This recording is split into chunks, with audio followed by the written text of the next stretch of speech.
il y a en effet ce phénomène massif, majeur, de jeunes décrocheurs sans emploi, sans formation, sans études, ce qu'on appelle les NEET, N2ET, cet acronyme anglophone, 14 millions de moins de 25 ans dans ce cas en Europe, 1,5 million de jeunes en France, en tout cas les chiffres, Alain, qu'on a réussi à regrouper tout au long de ces saisons.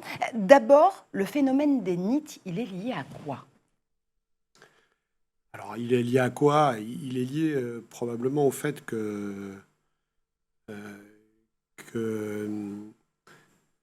bien souvent, ce qu'on constate, c'est que le type d'enseignement, la méthodologie d'enseignement, la façon dont l'enseignement est donné ne leur convient pas.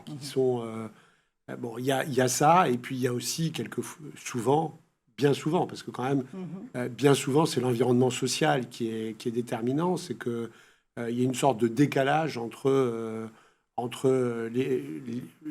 l'école, le collège et ce qu'ils vivent à la maison, ce qu'ils vivent dans le quartier. Et donc, à un moment donné, alors, il y a plein de raisons.